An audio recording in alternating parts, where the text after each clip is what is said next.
Bonjour à toutes et à tous et bienvenue dans Via Eco sur Via Occitanie. Nous nous intéressons comme chaque semaine aux chefs d'entreprise, aux décideuses et décideurs de notre région et je vous propose de découvrir un univers préhistorique né en Occitanie il y a un peu plus de 3 ans. C'est le monde de Dinopédia dont vous êtes le PDG et fondateur. Bonjour Philippe Lopez. Bonjour.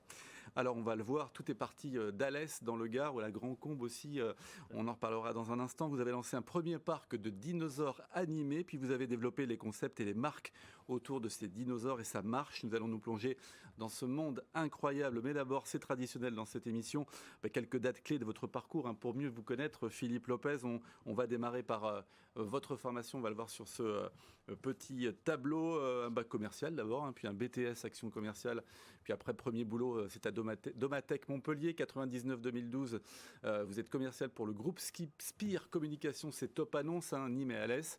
Et puis 2012, vous créez Audiscom, c'est une agence de communication qui est encore évidemment très active aujourd'hui. Vous nous en parlerez. 2018, le rachat de l'imprimerie Alès Tirage en lien avec l'agence de communication. Et puis le début de l'aventure Dinopédia, c'est en 2020 le premier parc. 2022, la création de Dinopédia Découverte, une revue mensuelle destinée aux fans de dino, mais pas uniquement une revue, on le verra, il y a aussi une chaîne YouTube.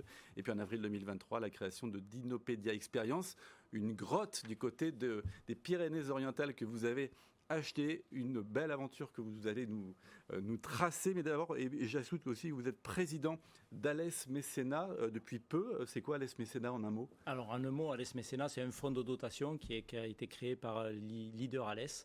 Il s'agit de reverser aux associations, que ce soit dans le domaine de la culture, du sport ou de l'environnement, des aides distribuées par les entreprises. Voilà, pour développer des projets. Tout à fait. On revient à votre histoire, le sens du commerce dès le début de votre parcours, Philippe Lopez. D'où vient-il ce sens du commerce ? Je ne sais pas, c'est génétique, mais j'ai vraiment toujours aimé ça. La vente, ça a toujours été mon dada, on va dire. Je suis né avec l'émission Culture Pub, donc j'étais toujours très intéressé par la publicité. Et c'est vrai que dans le groupe Spire Communication, il y avait une université, l'université Spire, j'ai vraiment beaucoup appris. Et puis je suis devenu cadre, donc je dirigeais l'agence d'Alès et l'agence de Nîmes, le Top Hebdo à l'époque. Ouais. On était aussi la régie Google pour la France, on avait des parts du Bon Coin, donc là j'ai appris, je me suis vraiment formé pendant toutes ces années-là. 13 ans chez Top Annonce, meilleur vendeur Google France. Ouais, expliquez-nous, c'est quoi? Ouais, en fait, il y avait des concours chaque année et c'est vrai que j'ai eu 2 années d'affilée, j'ai gagné ce titre-là et j'ai été invité donc par Google au siège en Irlande, au siège de Google Europe, puis aux États-Unis. Donc j'ai eu l'occasion de passer une semaine là-bas aux frais de la princesse dans une très très très belle entreprise. Alors commerce, et communication aussi, vous créez votre agence de com en 2012 à Alès. Le projet global, c'était quoi? Du commerce, mais aussi un peu de com quand même. Oui, la communication, moi, c'est vraiment quelque chose qui me plaît et qui m'a toujours plu. Donc oui, il y a maintenant 11 ans de ça, envie de voler de ses propres ailes, tout simplement. Je me sentais suffisamment aguerri et fort pour le faire. Et donc, j'ai créé cette agence de communication Audicom. Alors, un besoin fort de nature aussi, quand on vit du côté d'Alès, dans le Gard, dans les Cévennes gardoises, c'est logique. Vous êtes aussi apiculteur et photographe animalier ? Oui, alors là, on parle plutôt du côté des passions. Donc oui, je suis apiculteur depuis 7-8 ans maintenant. D'ailleurs, j'ai monté une association aussi que je préside qui s'appelle B2B, qui permet aux entreprises de parrainer des ruches. Et grâce à ça, on récupère un peu d'argent, on replante des arbres, on essaie de faire des choses un peu sympas pour l'environnement. Et photographe animalier, alors là c'est une passion qui est juste dévorante, qui est extraordinaire, qui nous permet de faire des rencontres fabuleuses et de passer un temps, on va dire, à observer, à entendre et à comprendre ce qui se passe dans notre environnement. Un bel environnement. Et ça, je le fais avec mon fils en plus, donc mon petit garçon qui a 14 ans aujourd'hui, avec qui on partage cette passion et c'est... on va dire, ça la rend encore plus belle. Bon, belle passion. Et puis des idées. 2019, 2020, vous vient une idée un peu folle lorsque vous reprenez la forêt fossile de Champclauson, lancer un parc de dinosaures animés. Qu'est-ce qui vous a pris, Philippe Lopez? Je ne sais pas, je me demande encore. Non, c'est une belle histoire, c'est une très belle histoire. En fait, j'entends que se vend le site de la forêt fossile de Champclauson, en fait, qui cherche un repreneur. Je connaissais pas. J'en avais entendu parler, mais je l'avais jamais visité.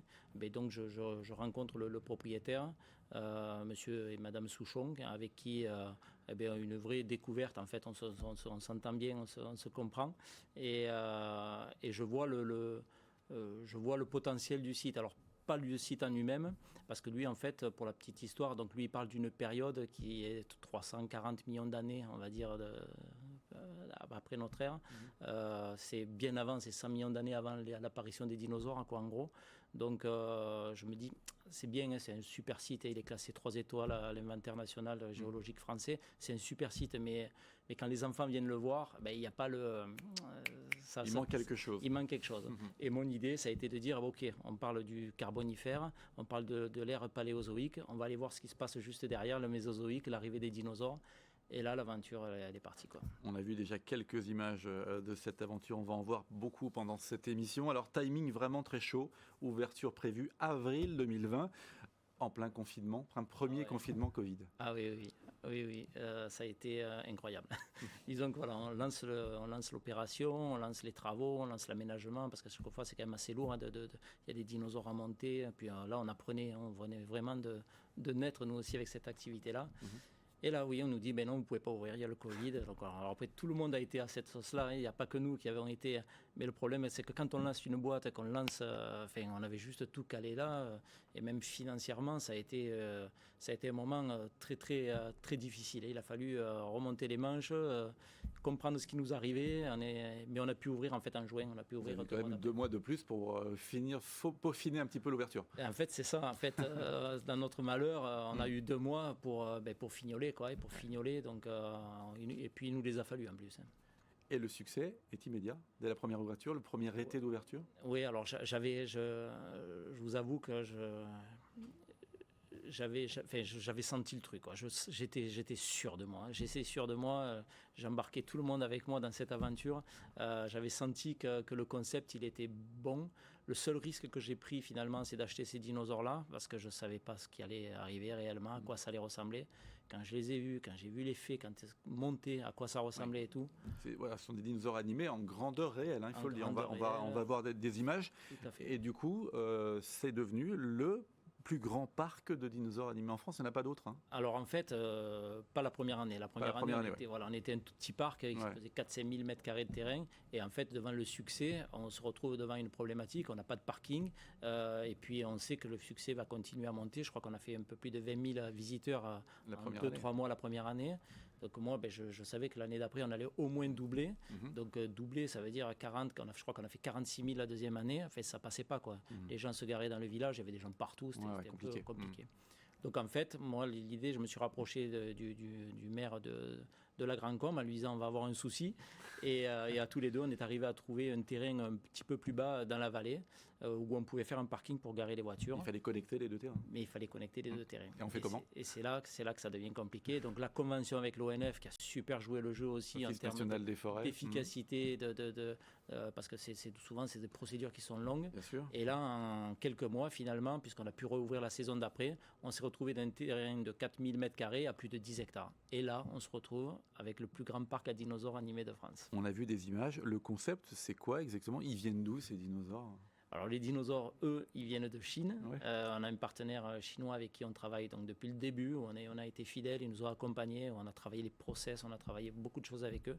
Ils nous ont rendu visite il y a un petit mois de ça, où on a passé 5 jours ensemble pour justement affiner les technologies et que les dinosaures soient beaucoup plus à l'image de ce qu'on veut chez Dinopédia. Je ne sais plus ce que vous m'aviez demandé. C'est justement le concept exactement. C'est vraiment l'animation. On a l'impression d'être face à de vrais dinosaures. Ouais, le concept, c'est une balade en pleine nature.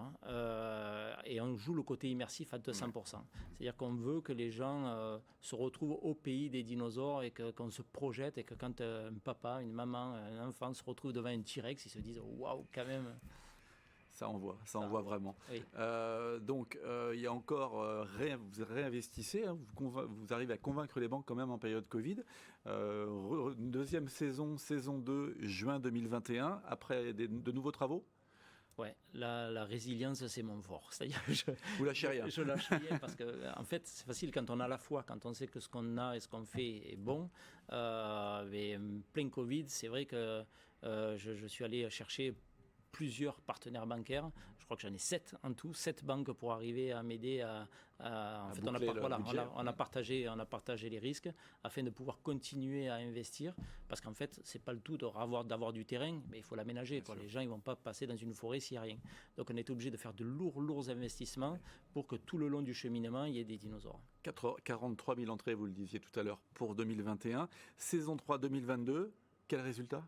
65. Donc, 65 000, ça continue. On continue à avoir une belle croissance à 2 chiffres.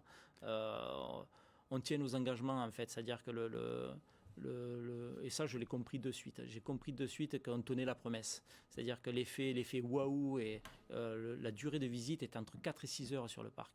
Donc ça aussi, c'est des indicateurs forts qui font que les gens, entre guillemets, ils en ont pour leur argent, quoi.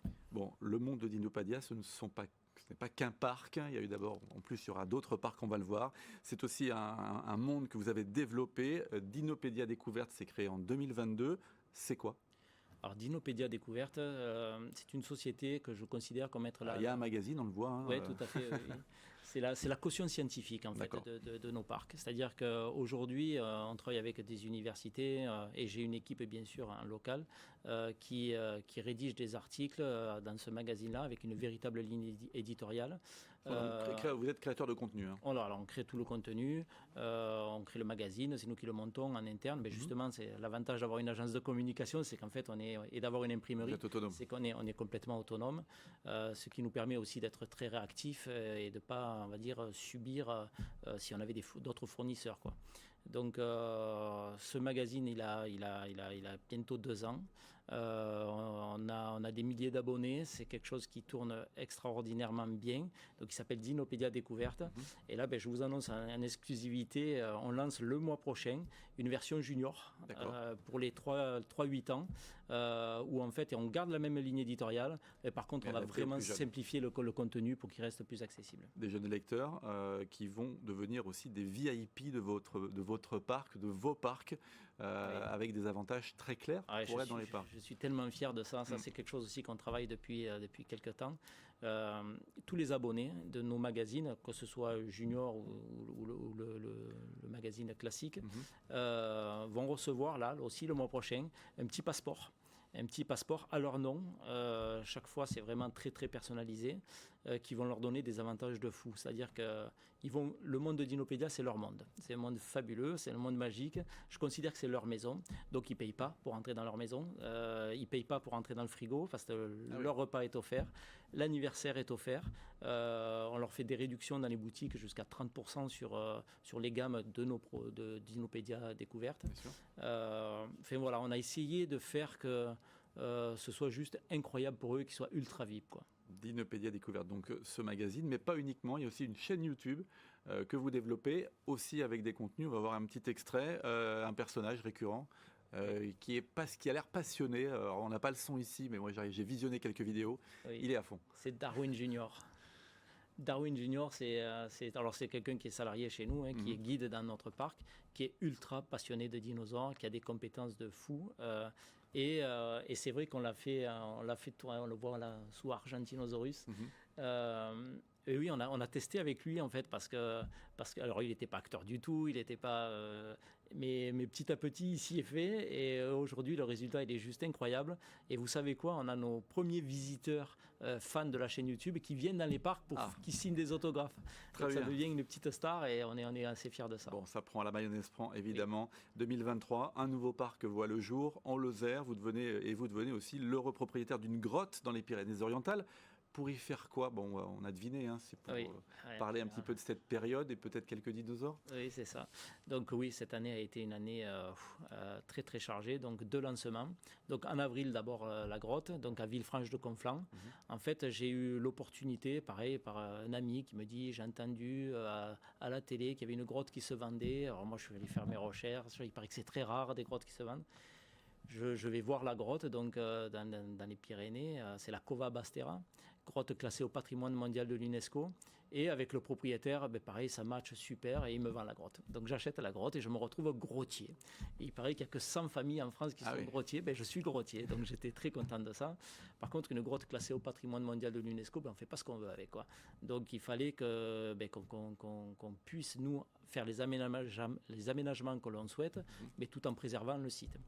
Et là, je crée une marque, Dinopédia Expérience. C'est encore une corde à l'arc du monde de Dinopédia. Tout à fait. Et là, on remonte 450 millions d'années et on traverse 3 ères. Le Cénozoïque, donc les Cénozoïques, c'est l'ère des hominidés, des hommes, là où il y a eu les mammouths, les smilodons, les rhinocéros laineux.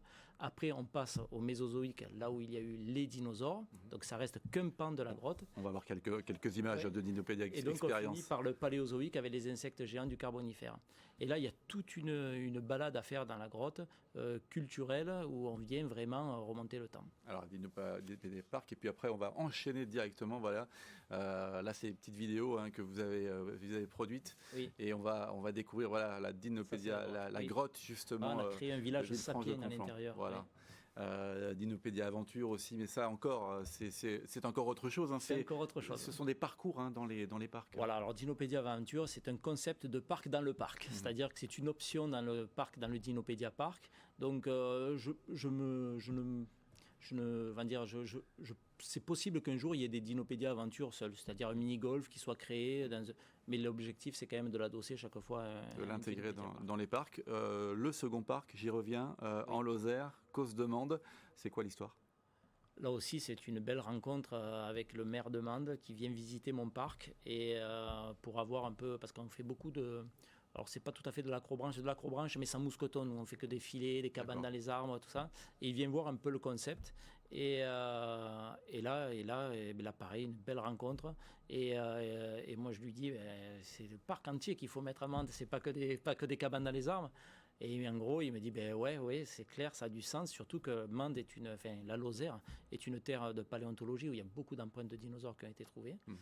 Et là, je crois qu'on s'est rencontrés, il est venu visiter le parc en août 2022 et on a ouvert le 26 juillet 2023. Ah, d'accord. Donc, à Mende, là-bas, ils sont juste incroyables en termes de réactivité parce qu'il y a énormément de choses à faire et d'autorisations à avoir.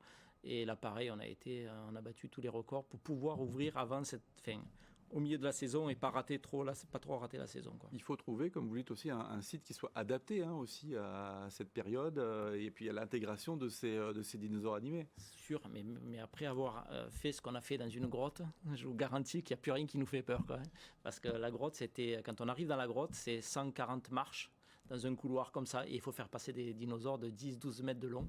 Donc ça a été l'enfer. Mende à côté, c'était très très simple. Vous n'avez pas fait de vidéo, de making-of un petit peu de tout ça ? Si, on doit pouvoir vous envoyer ça. Mais on essaiera de récupérer ça. Oui. Ça fait 4 ans que vous avez lancé ce concept, vraiment en 2019, on va dire, vraiment en 2020, 3 ans et demi. On va regarder quelques chiffres clés du monde de Dinopédia que vous nous avez confié. Donc c'est 2 Dinopédia Park, c'est pas 3, 2 pour le moment, oui. C'est déjà pas mal. Donc des sites touristiques sur le thème des dinosaures.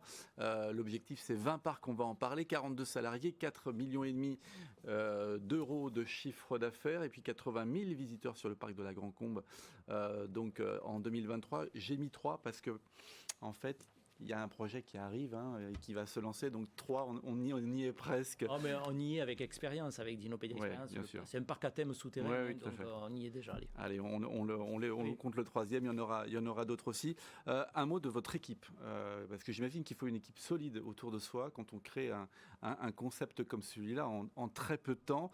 Alors vous les avez emmenés en séminaire au Puy du Fou, alors évidemment un haut lieu, très grand, un des plus grands parcs européens en Vendée, une incursion vendéenne chez un poids lourd donc des parcs. Pourquoi ce séminaire là-bas pour voir un peu ce qui se fait ? Pour moi, c'est plus qu'un poids lourd, c'est un modèle. C'est-à-dire que j'ai eu l'occasion d'y aller l'année dernière en famille et j'ai pris une claque comme jamais j'ai pris. C'était la semaine dernière, vous avez fait déjà une vidéo, mais c'est la semaine dernière. C'est vrai, le séminaire, c'était la semaine dernière. Et donc, du coup, j'ai décidé d'y amener toutes mes équipes parce que je me suis dit, si moi j'ai pris une claque, il faut qu'ils comprennent vers où je veux aller. Et c'est tellement inspirant. Alors, on a été reçus de façon incroyable. Là, on était au congrès dans le Palais des Congrès. C'était juste incroyable. On a fait un séminaire de 3 jours. Et oui, j'étais content parce qu'ils étaient tous là avec moi, là, toute l'équipe. Et on a vécu des moments très forts. Des moments forts, des moments festifs. Comment on arrive justement à constituer cette équipe? Il faut les embarquer dans ce rêve et dans cette aventure d'Inopédia. Ben, vous savez, le séminaire a cette vocation-là. C'est-à-dire que je n'ai pas parlé de chiffres, on a juste parlé de qu'est-ce que le monde de Dinopédia et où on va. Vous disiez, oui, il y a un projet de parc. Là, on va monter un parc juste à côté de Lyon l'année prochaine. Moi, j'ai besoin que tout le monde soit derrière moi, quoi. Parce que notamment le parc qui arrive, là, ça va être un truc incroyable. On reprend un parc aquatique et on va le transformer en Dinopédia Park et on va pouvoir présenter des dinosaures. Alors c'était des reptiles, on ne dit pas des dinosaures quand ils étaient dans l'eau, c'était des reptiles aquatiques, mais ça va être le premier parc en France à faire ça. D'accord. Donc ça c'est 2024. Ça arrive. D'accord. Ça. On connaît la date encore d'ouverture? Alors j'espère ouvrir entre avril et juin. Pas de problème de recrutement dans le monde de Dinopédia, tout va bien? Ouais, on travaille beaucoup la marque employeur, c'est-à-dire que vous voyez ce type de vidéos, là, on les pousse sur LinkedIn, et c'est vrai qu'on a beaucoup d'appels entrants sur des personnes qui veulent rejoindre l'équipe. On essaie vraiment d'être très bienveillants les uns envers les autres. C'est aussi pour ça qu'on est content de se voir, qu'on est content de faire des séminaires ensemble et que je peux aussi avancer parce que moi seul, je ne fais pas tout ça. Il y a des idées, il y a des projets rattachés aussi à des valeurs. Je parlais d'environnement tout à l'heure. Il n'y a pas uniquement ça, il y a plusieurs valeurs qui vous animent dans ce projet aussi. On va dire qu'il y en a 3. Il y a 3 valeurs fondamentales. Il y a la valeur environnementale parce que c'est mon ADN, quoi. Je ne peux pas faire autrement. À Mende, quand on a monté le parc de Mende, j'ai dit vous ne coupez pas un arbre. Mais ça passe pas. Si, vous vous débrouillez, on n'a pas coupé un arbre. Donc ça, c'était vraiment la chose sur laquelle je tenais. Le deuxième, c'est la famille. La famille, le côté ludique, venir en famille, passer une belle journée, passer un temps partagé. Et le troisième, c'est culturel. C'est-à-dire que dans Pédia, il y a pédagogie, on essaie d'apprendre. Moi, si un enfant il repart du parc, ou même un parent reprend du parc avec... C'est pas que pour les enfants. Hein. Non, on a beaucoup à apprendre. Et moi, j'en apprends beaucoup sur la paléontologie, sur le temps, sur les notions, les repères. Et si j'arrive à cocher ces 3 cases-là, moi, je me dis que c'est gagné... et qu'on est dans ce que le monde de Dinopédia doit être. Alors, vous parliez du prochain parc Lyon, on va dire juin 2024 si tout va bien. Est-ce qu'il y a d'autres parcs? L'objectif, vous me disiez en préparant cette émission, une 20aine de parcs? Oui. En fait, c'est le potentiel que j'ai identifié sur le territoire. Rien qu'en France. Mais rien qu'en France. Mais pas que, parce qu'en fait, oui, vous l'avez compris, on peut pousser un peu les frontières. On a notamment peut-être des projets qui commencent à apparaître au Maroc, donc on serait assez fiers de pouvoir aller là-bas. À La Réunion aussi. Donc voilà, et on a 2-3 touches en France notamment peut-être dans une station de ski. Alors je ne vais pas dévoiler où, mais il y a peut-être, on va pouvoir... En Occitanie ? Non. Non, mais c'est un appel qui est lancé aux stations d'Occitanie. Oui, mais skier entre les dinosaures, ça doit être juste incroyable, quoi, pour les enfants. Vous avez fait, j'imagine, des études de marché. Comment vous expliquez, vous, maintenant, en tant que spécialiste un peu du dinosaure, cet engouement vraiment toujours présent pour les dinosaures? Alors chez les enfants aussi, mais pas uniquement. Il y a une fascination aussi chez les parents. On va dire qu'on est un peu tous des enfants de Spielberg ici. Et je pense qu'avec les Jurassic Park, il a réveillé quelque chose de juste incroyable. Un dinosaure, ça reste quelque chose de fantastique, d'irréel, mais pourtant ça a existé. C'est pas un monstre qui a été créé ça a vraiment existé. Et là, je crois qu'on touche quelque chose qui touche nos tripes un peu à l'intérieur parce que ça a vraiment existé, mais en même temps, c'est juste fantastique. Et avec ces deux aspects-là, je crois que c'est ce qui fait l'engouement et c'est surtout ce qui fait que je suis persuadé que ça ne va pas baisser, quoi. C'est pas une mode. Les dinosaures, c'est tout sauf une mode. Il y a le côté gigantesque aussi, parce que là, on voit ces dinosaures dans vos parcs en grandeur réelle. Donc, on a une vraie idée de ce que c'était, de la taille qu'ils avaient. Celui qu'on voyait tout à l'heure avec Darwin Junior, c'est un Argentinosaurus. Donc, c'est le plus grand dinosaure jamais découvert. Donc, il est à Mende pour aller le voir. Il fait 42 mètres de long. Il faisait 100 tonnes. C'est juste le plus gros être vivant qui a foulé la Terre. Alors, on a parlé des projets de parc, on a vu que vous avez développé aussi un certain nombre de concepts, hein, découvertes, expériences, aventures. Est-ce qu'il y a d'autres concepts que vous allez développer sur ce monde de Dinopédia? Est-ce qu'il y a d'autres projets que vous pouvez nous dévoiler? Alors en fait, aujourd'hui, moi, mon objectif, c'est d'être le plus autonome possible. Donc j'ai créé une société qui s'appelle Célipron, qui est une société d'aménagement de parcs. C'est-à-dire qu'on s'aménage nous-mêmes les parcs. Et fort de ça, en fait, on commence à avoir des clients extérieurs. Et en fait, aujourd'hui, on est en train d'équiper d'autres parcs. Là, on va équiper un musée en Belgique, mais on a aussi des parcs en France. Et tout proche, à Nîmes, on a aussi une commande de musée. Un projet, plein de projets pour le monde de Dinopédia. Eh bien, on suivra évidemment votre actualité, le développement. On viendra vous voir dans la grotte aussi, dans les Pyrénées-Orientales, ça c'est sûr. Merci en tout cas, Philippe Lopez, d'avoir dévoilé ce monde de Dinopédia à nos téléspectateurs de Via Occitanie. Merci d'avoir accepté notre invitation. On va se retrouver la semaine prochaine, hein, même endroit, même heure pour un nouveau numéro de Via Eco sur Via Occitanie. Merci de votre fidélité. Je vous souhaite une très très belle semaine sur nos antennes sur Via Occitanie. Merci.